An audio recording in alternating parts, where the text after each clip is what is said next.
Lo que debemos procurarnos es un auditorio que importe. En el caso de la enseñanza, se trata de los estudiantes, no hay que verlos como un simple auditorio, sino como elemento integrante de una comunidad con preocupaciones compartidas, en la que uno espera poder participar constructivamente. Es decir, no debemos hablar sino hablar con. Eso es ya instintivo en los buenos maestros y debería serlo en cualquier escritor o intelectual.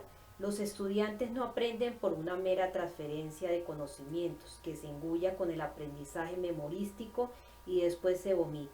El aprendizaje verdadero, en efecto, tiene que ver con descubrir la verdad, no con la imposición de una verdad oficial.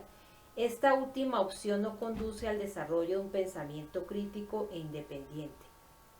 La obligación de cualquier maestro es ayudar a sus estudiantes a descubrir la verdad por sí mismos, sin eliminar por tanto la información y las ideas que pueden resultar embarazosas para los más ricos y poderosos, los que crean, diseñan e imponen la política escolar.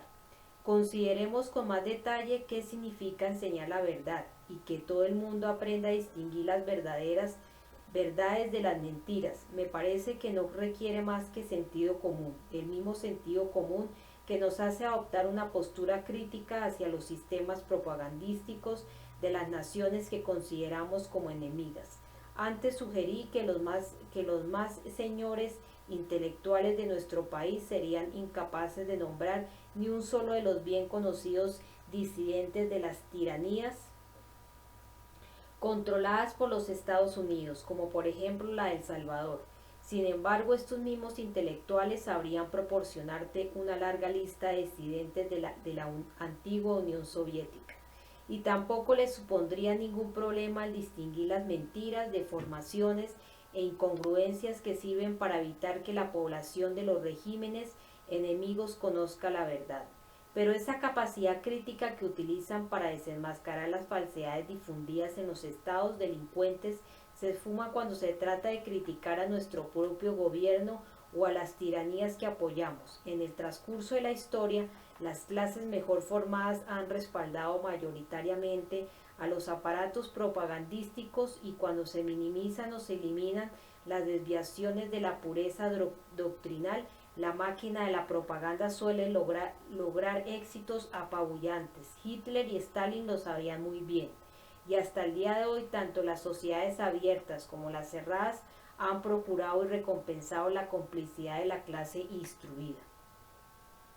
Esta clase instruida ha sido considerada una clase especializada, ya que es un grupo reducido de personas que analizan, ejecutan, toman las decisiones y mueven los hilos en el sistema político, económico e ideológico. Esta clase especializada suele representar un porcentaje ínfimo de la población que tiene que recibir protección frente a la gran masa a la que Walter Lippmann dio el nombre de rebaño desconcertado. Es una clase que desarrolla las funciones ejecutivas, lo que significa que realizan la función de examinar, planear y establecer el interés común. Ahora bien, con esta fórmula se refieren a los intereses de la clase de los hombres de negocios. A la gran mayoría de la población, esto es, al rebaño desconcertado, le corresponde en nuestra democracia el rol de espectadores, no el de participantes en la acción.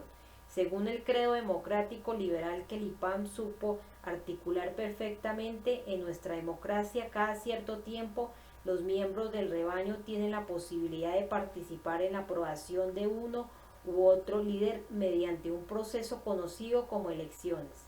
Una vez han aprobado a este o aquel miembro de la clase especializada, deben retirarse y convertirse de nuevo en espectadores. Cuando el rebaño desconcertado intenta ampliar su papel como mero espectador, cuando la gente intenta participar en la acción democrática, la clase especializada reacciona en contra de lo que se pasa a denominar una crisis de la democracia. Esa es la razón de que nuestras élites sientan tanto odio hacia los años 70, cuando varios grupos de personas históricamente marginadas empezaron a organizarse y cuestionar la política de la clase de los especialistas, sobre todo la relativa a la guerra de Vietnam, pero también en el ámbito interior la política social. Una de las posibles maneras de mantener el control sobre el rebaño desconcertado es adoptar la concepción de escuela que hemos visto antes, la que propuso la Comisión Trilateral. Las escuelas son las instituciones responsables del adoctrinamiento de los jóvenes. Los miembros del rebaño tienen que ser rigurosamente adoctrinados en los valores e intereses de tipo privado y estatal corporativo. Los que asimilen mejor esta educación en los valores de la ideología dominante y demuestren su lealtad al sistema doctrinal podrán a la postre entrar a formar parte de la clase especializada. El resto del rebaño desconcertado, por el contrario, ha de ser mantenido a raya, de forma que no creen problemas, sean simples espectadores del desarrollo de la acción y no reflexionen sobre aquellos aspectos de la realidad que no son de veras importantes. La clase instruida considera que es imprescindible para el rebaño, porque éste es demasiado estúpido como para gobernar sus asuntos por sí mismo, y lo haría mal. Actuaría de acuerdo con sus concepciones erróneas. Cerca del 70% de los estadounidenses cree que la guerra de Vietnam no era correcta desde un punto de vista moral, pero según la clase dominante es necesario protegerlos de sus concepciones erróneas, que los han llevado a oponerse a la guerra. Tienen que acabar creyendo en la versión oficial que indica que la guerra fue sencillamente un error. Con miras a proteger al rebaño desconcertado de sí mismo y de sus concepciones erróneas, las clases especializadas de las sociedades abiertas deben girar la vista sobre todo hacia las técnicas de propaganda denominadas eufemísticamente relaciones públicas. En los estados totalitarios, en cambio, controlas al rebaño, colgando un martillo sobre sus cabezas. Al que se mueva de su lugar, le chafas la cabeza. Pero en las sociedades democráticas no se puede confiar en la fuerza bruta para mantener la población a raya, así que para controlar la opinión pública hay que optar principalmente por la propaganda en esta tarea de control de la opinión. La clase instruida resulta indispensable y la escuela desarrolla una función crucial. Tus afirmaciones sugieren, y por mi parte estoy de acuerdo, que en las sociedades abiertas la censura es un componente esencial de la estructura de soporte de la propaganda, como intento de controlar la opinión pública. Desde mi punto de vista, no obstante, la censura de las sociedades abiertas difiere sustancialmente de la que se ejerce en las sociedades totalitarias. Y lo que he observado en los Estados Unidos es que la censura no solo se manifiesta bajo una forma diferente, sino que también depende en cierta medida de una especie de autocensura. ¿Qué papel desempeñan la educación y los medios de comunicación en este proceso? Eso es lo que has denominado autocensura. Empieza en realidad a una edad muy temprana, mediante un proceso de socialización que es a su vez una forma de adoctrinamiento. El objetivo es promover la obediencia en sustitución del pensamiento independiente. La escuela funciona como un mecanismo más de esta socialización y su meta es evitar que la gente haga preguntas importantes sobre las cuestiones importantes que les afectan directamente a ellos o más bien a los demás. Es decir, en la escuela no se aprenden solo contenidos. Como te decía antes, si quieres convertirte en un profesor de matemáticas, no te limitas a aprender un montón de nociones matemáticas, sino que además aprendes cómo has de comportarte, cómo vestirte adecuadamente, qué tipo de preguntas puedes hacer, cómo encajar en el sentido de amoldarte, etc. A la que seas demasiado independiente o cuestiones demasiado a menudo el código de tu profesión. Lo más probable es que te expulsen del orden de los privilegiados. De modo que uno se da cuenta muy rápido de que para triunfar hay que servir a los intereses del sistema doctrinal. Hay que estarse callado e instilar en los alumnos las creencias y los dogmas más útiles para los intereses de los que están de verdad en el poder. La clase de los hombres de negocios y sus intereses privados tienen un representante en las redes del Estado corporativo, y es que la escuela no es el único de tales sistemas de adoctrinamiento. Hay otras instituciones que colaboran para reforzar el proceso. Piensa en los programas que nos echan por la televisión, por ejemplo. Se nos propone que contemplemos una retahíla de shows que no nos exigen el esfuerzo de pensar, que deberían distraernos, pero su función en realidad es impedir que los espectadores comprendan sus verdaderos problemas o identifiquen sus verdaderas causas. Una de las maneras de afrontar una vida poco plena es comprar sin parar. Pues bien, estos programas se dedican a explotar las necesidades emocionales de los espectadores y los mantienen desconectados de las necesidades de los demás. A medida que se van desmantelando los espacios públicos, las escuelas y los relativamente pocos espacios públicos que quedan trabajan para convertirnos en buenos consumidores. Eso encaja con la sacralización del individualismo. Personalmente creo que no. Yo no lo veo como una forma de individualismo. El individualismo bien entendido requiere cierto grado de responsabilidad ante las propias acciones, pero este modelo de entretenimiento está vacío y solo nos mueve a moldarnos al sistema y a actuar ante todo por razones emocionales o impulsivas. Y el impulso que está en juego es el de consumir más, el de ser buenos consumidores. En este sentido, tanto la escuela como los medios de comunicación y la cultura popular están divididos entre los que razonan, esto es lo que diseñan y toman las decisiones en nuestra sociedad, y el resto de la gente. Para lograr su cometido, estas personas que razonan y se adhieren a la clase especializada tienen que crear ilusiones necesarias y simplificaciones en gran escala y de gran poder emotivo, por decirlo en palabras de Reinhold Niebuhr, para que el rebaño desconcertado, la masa ingenua y mentecata, no se vaya aturdida por la complejidad de los problemas reales, que además tampoco sabría cómo resolver. El objetivo es mantenernos apartados de las cuestiones reales y apartados unos de otros. Así se hace necesario aplastar cualquier intento de organización o de establecimiento de vínculos colectivos. Al igual que en los estados totalitarios, en las sociedades abiertas también existe la censura. Lo que sucede es que adopta formas diferentes, se consideran inaceptables las preguntas ofensivas y embarazosas para el sistema doctrinal y se suprime la información inconveniente. No hay que hacer un gran esfuerzo para llegar a esta conclusión. Basta con analizar sin prejuicios lo que se recoge en los medios de comunicación y lo que se deja fuera. Por ejemplo, o con intentar comprender sinceramente qué información se permite en la escuela y cuál no. No hace falta ser un superdotado. Creo que cualquier persona corriente puede darse cuenta de que los medios manipulan y censuran la información que no es de su agrado. Probablemente requieren algún trabajo el llegar a descubrir las deformaciones y las supresiones en la información que recibimos, pero basta con el deseo de conocer la verdad. No hay razón por la que los intelectuales no puedan adoptar la misma postura respecto a nuestros protectorados en Latinoamérica que respecto a los dominios enemigos. Lo único que hace falta es la voluntad de emplear la misma capacidad crítica y el mismo sentido común que aplicamos al analizar las atrocidades cometidas por nuestros enemigos.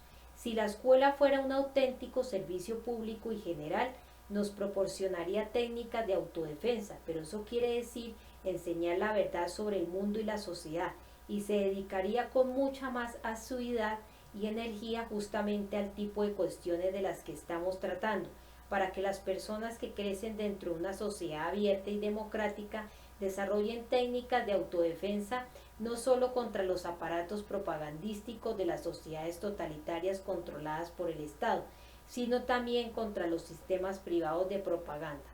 Esto es la escuela, los medios de comunicación, la prensa que selecciona los temas de discusión y la de la intelectualidad, que controlan casi del todo el desarrollo de la tarea educativa. Es por ello que los que ejercen este control sobre el aparato educativo merecen ser considerados como miembros de la clase de los comisarios. Los comisarios, en efecto, son intelectuales que trabajan fundamentalmente para reproducir, legitimar y mantener el orden social dominante, que les reporta beneficios. Los auténticos intelectuales, por el contrario, tienen la obligación de investigar y difundir la verdad sobre los temas más significativos, sobre los temas que importan. Este punto no deja de ser percibido por los intelectuales occidentales, que no tienen problema en aplicar principios morales elementales en aquellos casos que atañen a los enemigos oficiales. Se trata de una especie de ética selectiva y al participar en ella, en esta ética selectiva, los comisarios culturales encuentran un fundamento lógico para justificar su complicidad con lo que Theodor Adorno denominó un seco negarse a ver. Yo he vivido bajo dos dictaduras muy diferentes, la de Antonio Salazar en Portugal y la de Franco en España, y la censura en esos regímenes totalitarios era clase e inconfundible y estaba bajo control policial. Mi experiencia aquí en la democracia estadounidense indica que la censura es mucho más difusa y que habitualmente se ejerce subliminalmente o parte de los colegas de tu propio contexto laboral sin excluir a los estudiantes. A vueltas con la democracia, ¿no te parece irónico que en los Estados Unidos, que se precisan de ser la sociedad más democrática y ejemplar del primer mundo, la escuela siga siendo lo más antidemocrática? Me refiero a que es antidemocrática no solo por sus estructuras de gobierno. Los directores, por ejemplo, son nombrados desde arriba y no elegidos por votación, sino también porque reproduce la ideología dominante que a su vez desincentiva la reflexión crítica e independiente.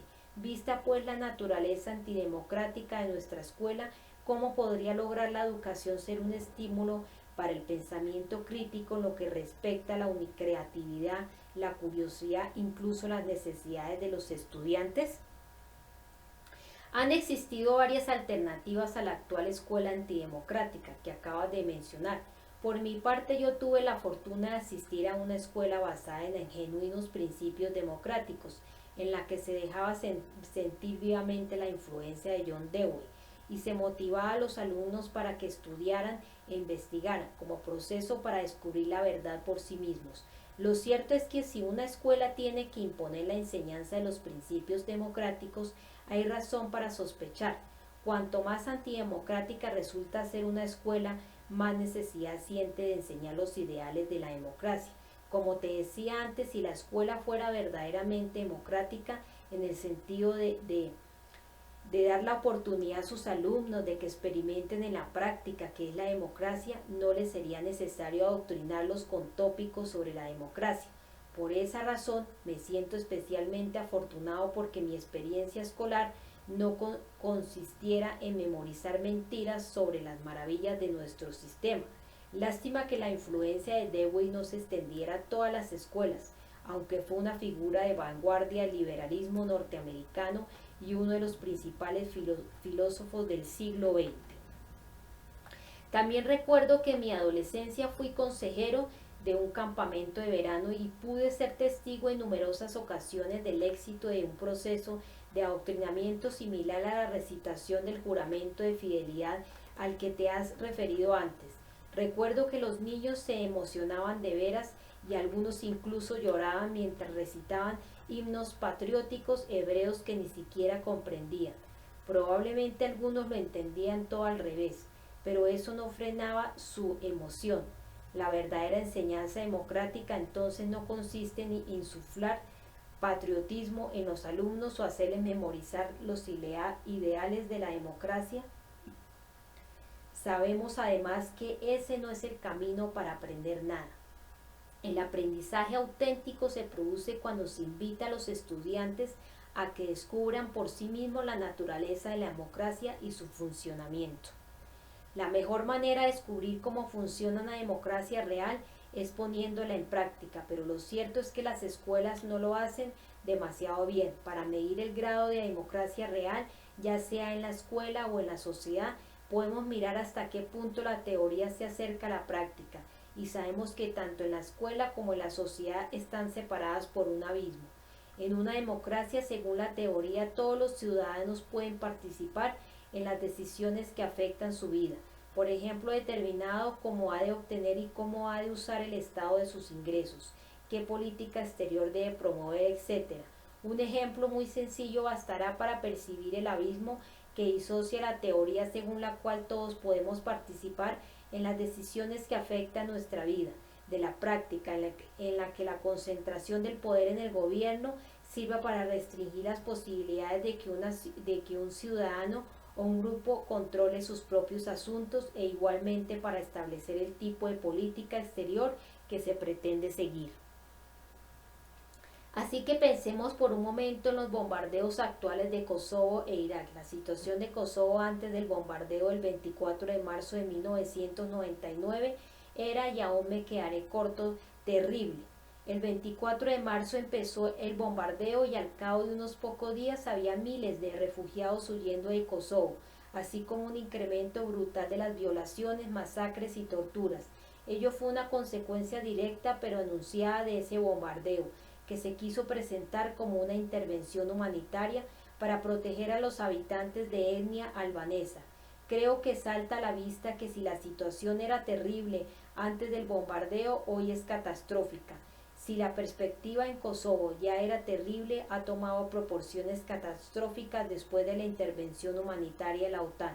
La OTAN fundamentó en la Declaración Universal de los Derechos Humanos su derecho a la intervención humanitaria para detener supuestamente la limpieza étnica de los albaneses.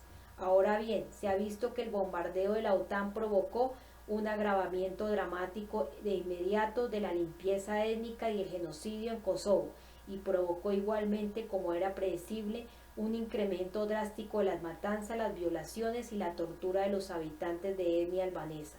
De hecho, el comandante general de la OTAN, Wesley Clark, ya había informado a la prensa de que este sería un efecto perfectamente predecible de los bombardeos.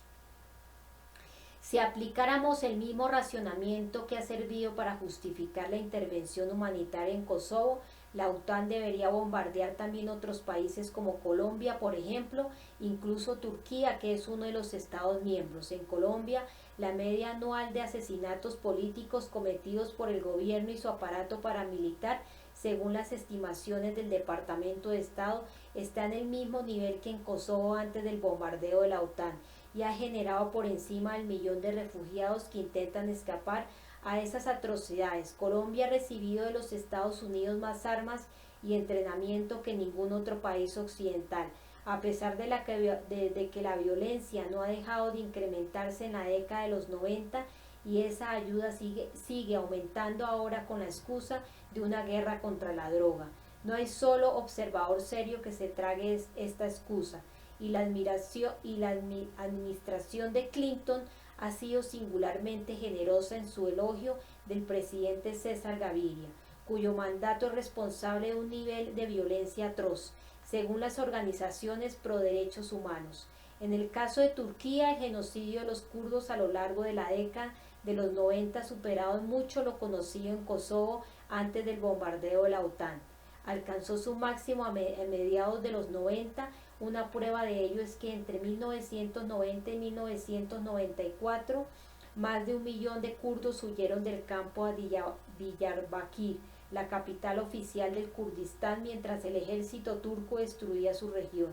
En 1994 se lograron dos récords negativos. Fue el año de la represión más dura en las provincias kurdas, según informó Jonathan Randall desde el mismo lugar de los hechos, y fue así el mismo año en que Turquía se convirtió en el mayor importador individual de armamento pesado de fabricación estadounidense, y con ello en el comprador de armas más importante del mundo. Cuando las asociaciones pro derechos humanos denunciaron que Turquía estaba utilizando los aviones estadounidenses para bombardear los pueblos kurdos, la administración de Clinton supo encontrar la manera de saltarse las leyes que exigen la suspensión del suministro armamentístico. Es lo mismo que hicieron con Indonesia y otros muchos países. Así que si aplicáramos de nuevo los principios de la Declaración Universal de los Derechos Humanos, con lo que la OTAN justificaba su bombardeo de Kosovo, a la OTAN le sobrarían razones para bombardear Washington. Examinemos ahora el ejemplo de Laos. Durante muchos años se ha matado a miles de personas, sobre todo niños y campesinos pobres, en la llanura de la discordia en el norte del país, que aparentemente ha sido el escenario de un intensísimo bombardeo en contra de objetivos civiles, probablemente el más cruel de la historia, y el ataque rabioso de Washington en contra de esta sociedad de campesinos pobres tenía muy poco o nada que ver con las guerras de la región. La peor época comenzó en 1968, cuando Washington, empujado por la presión popular, pero también por la de los hombres de negocios, se vio obligado a entablar conversaciones y a finalizar el bombardeo regular del norte de Vietnam. En ese momento, Henry Kissinger y Richard Nixon decidieron trasladar el bombardeo a Laos y a Camboya. Gran parte de las muertes son provocadas por las bombis, pequeñas minas antipersona que son mucho más dañinas que las minas de tierra y están diseñadas específicamente para matar personas, sin afectar a vehículos ni edificios. Kissinger y Nixon colmaron la llanura con cientos de millones de estos artilugios mortales que, según el propio fabricante Honeywell, no siempre explotan a la primera, sino que fallan en un 20 o 30% de los casos. Es difícil saber si ello se debe a un pésimo control de calidad o tal vez a un plan para ir asesinando a los civiles con acciones retardadas. Las minas antipersona son solo una pequeña parte de la tecnología usada, que incluía igualmente unos misiles innovadores, capaces de hallar la entrada de las cuevas en que intentaban refugiarse las familias laosianas. Estas minas causan un número de bajas que se estima entre varios centenares al año y una cifra total anual de 200.000 laosianos damnificados, de los cuales mueren más de la mitad. Según reportó Barry Wine, el veterano corresponsal de Wall Street Journal en Asia, en un artículo aparecido en la edición asiática, de modo que incluso si nos atenemos a las cifras más conservadoras, la simple crisis del año pasado es comparable a la situación de Kosovo antes de los bombardeos, pero la muerte además se encarniza especialmente con los niños, según los informes del Comité Menonita Central, que ha estado allí desde 1977, trabajando para aliviar en lo posible las continuas atrocidades. Los medios de comunicación estadounidenses aplaudieron la intervención de la OTAN en Kosovo, que debía contener la limpieza étnica de los albaneses, aun cuando el bombardeo no logró más que intensificar esta y otras atrocidades en su contra. Pero en el caso de Laos, la reacción de los Estados Unidos fue no hacer nada, a pesar de que somos directamente responsables de las matanzas. Aquí no abrieron la boca ni los medios ni los comentaristas.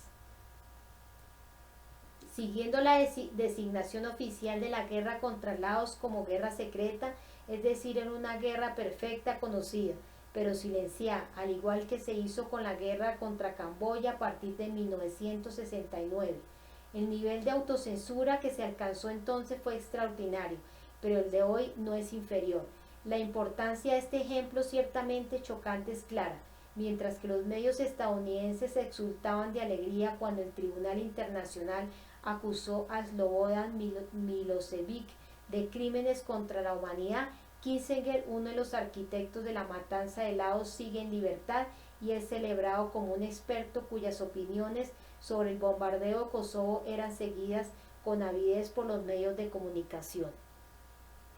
En el caso de Irak, las atrocidades son igualmente incontables, con numerosos civiles asesinados en una guerra biológica singularmente cruel. En 1996, en un programa de la televisión nacional, se le preguntaba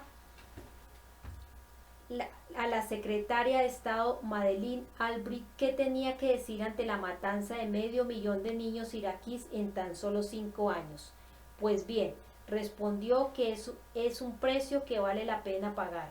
Según las estimaciones actuales, todavía son asesinados cerca de 4.000 niños cada mes y al parecer el precio aún vale la pena. Un análisis más detallado de la guerra del Golfo nos descubriría los mismos principios rectores de la intervención humanitaria de los Estados Unidos o de los que defiende a las democracias de todo el mundo. Los medios de comunicación y las clases instruidas cumplieron bien su labor y se limitaron a repetir la afirmación del presidente George Bush padre, según el cual América permanece en el mismo lugar que siempre en contra de la agresión, en contra de los que desearían sustituir el imperio de la ley por el uso de la fuerza. Da igual que pocos meses antes hubiera invadido Panamá, violando estos mismos principios en contra de la agresión, en contra de los que desearían sustituir el imperio de la ley por el uso de la fuerza. El presidente Bush era entonces el único jefe de Estado que había sido condenado por el Tribunal Internacional de Justicia debido al uso ilegal de la fuerza.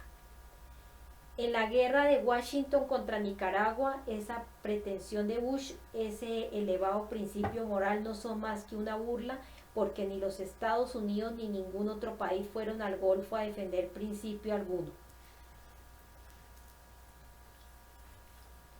La reacción contra Saddam Hussein, que no tenía precedente, no se debió a su brutal agresión, sino que a que pisó a quien no debía, como había hecho Manuel Noriega unos años antes. Los dos son criminales que han sido amigos del presidente Bush. Saddam Hussein es un gángster y un asesino, pero ya lo era mucho antes de la guerra del Golfo, cuando era nuestro amigo y uno de nuestros mejores socios comerciales. Está claro que su invasión de Kuwait fue una salvajada, pero no alcanzó el nivel de las múltiples salvajadas que había cometido antes con el apoyo de los Estados Unidos, y fue uno más entre los muchos crímenes similares que han dirigido los Estados Unidos y sus aliados.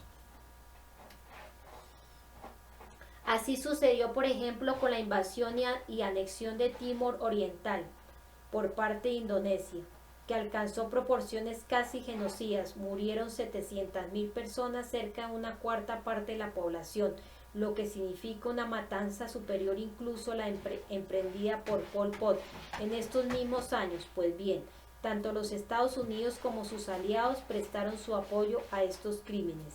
El ministro de Asuntos Exteriores de Australia justificó la aquiescencia de su país a la invasión y anexión de Timor, afirmando simplemente que el mundo es un sitio ciertamente injusto, repleto de ejemplos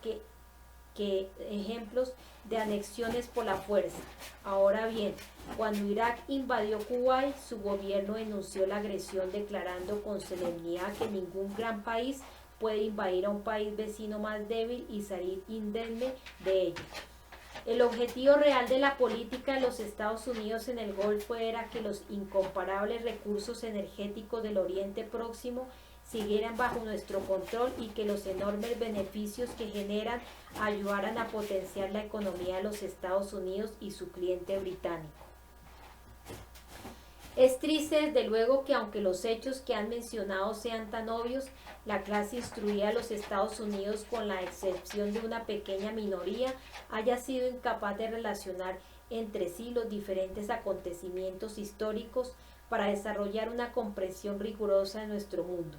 El vicepresidente Dan Quayle cometió un lapsus freudiano que describe perfectamente la guerra, anunciando la emotiva victoria de las fuerzas de agresión, y al presidente Bush se le escapó un lapsus similar durante una entrevista de Natalie Jacobson, la directora de informativos del Canal 5 de Boston, refiriéndose a la guerra del Golfo. Bush afirmó que hemos completado con éxito nuestra agresión, en lugar de lo que sin duda quería decir: hemos completado nuestra misión. Estas palabras aparentemente involuntarias de Bush y Quayle dejan al desnudo su pedagogía de las grandes mentiras, hasta el punto de que sus afirmaciones reflejan a la perfección la esencia de una frase de José Ortega y Gasset.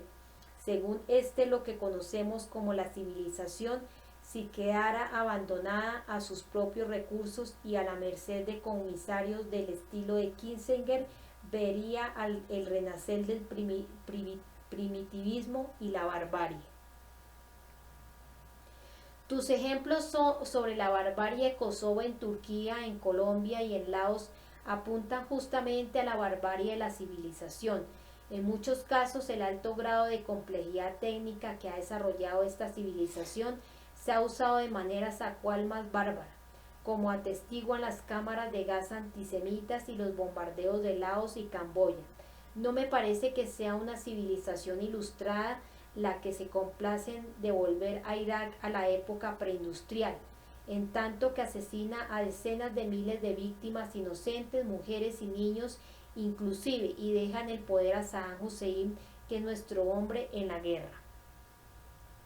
La expectativa más generalizada prevé que la intervención militar estadounidense mantendrá en el poder a este tirano y asesino iraquí, quien continuará desarrollando su programa armamentístico a la vez que pone trabas a los observadores internacionales.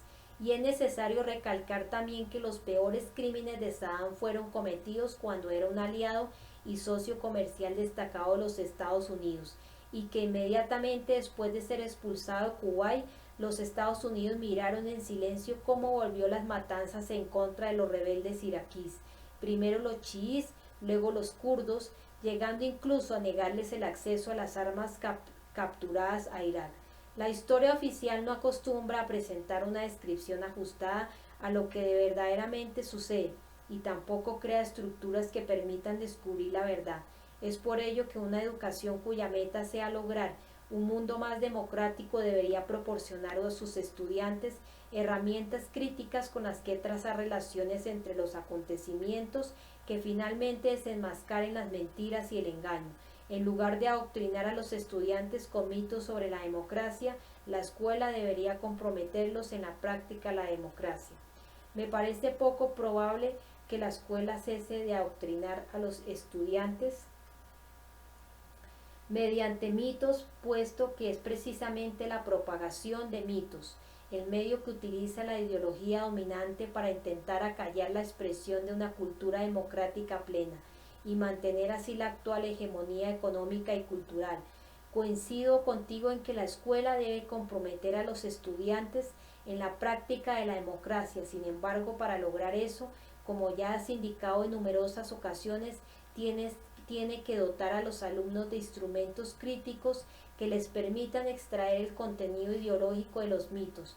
Solo así empezarán a entender, por ejemplo, por qué el maestro y el director de David Springsteen, que habían invertido tiempo y dedicación en el sistema doctrinal hegemónico, llegaron incluso a sacrificar los propios principios de juramento y fidelidad con tal de impedir que Springsteen viviera en la verdad. Y es que una persona que pretenda vivir en la verdad representa una auténtica amenaza para el sistema doctrinal dominante y debe ser eliminada o cuanto menos neutralizada. Por ello, no debería sorprendernos que tanto el maestro como el director procuraron tan afanosamente que Springsteen no pusiera al descubierto la hipocresía y las diferencias de clase de nuestra supuesta sociedad sin clases. El mito de que vivimos en una sociedad sin clases es un puro chiste, pero hay mucha gente que se lo cree. Mi hija, que enseña en una facultad estatal subsesionada, me cuenta que la mayoría de sus estudiantes no muestran ningún signo de conciencia de clase y se consideran de clase media. El propio discurso académico parece apuntar a esta falta de conciencia de clase. En los medios de comunicación aparece muchas veces el concepto de la clase trabajadora y también de la clase media, en titulares como rebaja fiscal para la clase media, pero nunca verás que se mencione ninguna clase alta o clase dominante.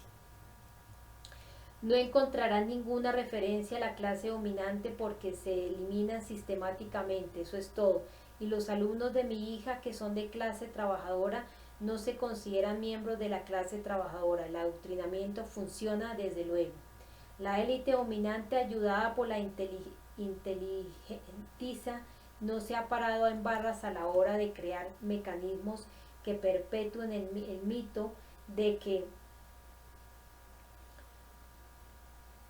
los Estados Unidos son una sociedad sin clases. A pesar de toda la controversia sobre el fracaso de la educación en este país, no se suele mencionar una de las variables fundamentales, la clase social. La clase es un factor determinante del resultado de la escolarización, pues la mayoría de los estudiantes que fracasan proceden de las clases inferiores. Sin embargo, los educadores evitan religiosamente el uso del factor clase en sus análisis y aseveraciones. En lugar de eso, han creado toda suerte de eufemismos como marginalidad económica, estudiantes en situación desventajosas o de riesgo, etc., para evitar llamar por su nombre la realidad de la opresión clasística, y como optes por incorporar el factor clase en tus propios análisis, te acusarán de inmediato de estar promoviendo una guerra de clases. Seguro que recuerdas aquella campaña presidencial de 1988 en la que George Bush censuró a su oponente demócrata afirmando que no pienso tolerar que ese gobernador liberal divida a esta nación. Eso estará bien para las democracias europeas o para cualquier otro. No sirve para los Estados Unidos de América. La clase social no nos va a dividir. Somos el país de los grandes sueños, de las grandes oportunidades, del juego limpio, y de este intento de dividir América en clases va a fracasar, porque el pueblo americano sabe que somos un país muy especial, porque cualquiera, si se le da una oportunidad, puede triunfar y realizar el sueño americano. Sí, sin duda es un país muy especial si eres rico, por mencionar solo un ejemplo actual. Fíjate en el sistema tributario, que cada vez es menos progresivo, de forma que enriquece a los ricos mediante un importante descuento fiscal y los enormes subsidios que tradicionalmente han recibido las corporaciones empresariales. Bush tiene razón al mencionar la guerra de clases, pero es una guerra de clases concebida para aplastar aún más a los pobres. Todos los indicadores nos recuerdan que la miseria infantil sigue siendo muy alta en nuestro país, y la malnutrición se ha visto agravada por los programas de defensa de los valores familiares. Este asalto al estado del bienestar pretende seguir machacando a los pobres, a las madres del bienestar, a todo el que necesite ayuda, mientras que no se toca a la poderosa niñera, subvencionando a corporaciones con transferencias ingentes de capital. No hay duda de que tenemos un estado del bienestar, pero del bienestar de los ricos, y si quieres ayudar a mantener a la buena marcha de este estado del bienestar, para los ricos hace falta que desarrolles una plena conciencia de clase, la de pertenecer a la clase de los hombres de negocios. El resto de la gente tiene que estar convencida de que vive en una sociedad sin clases, y la escuela desde siempre ha desempeñado una función clave en la pervivencia de este mito.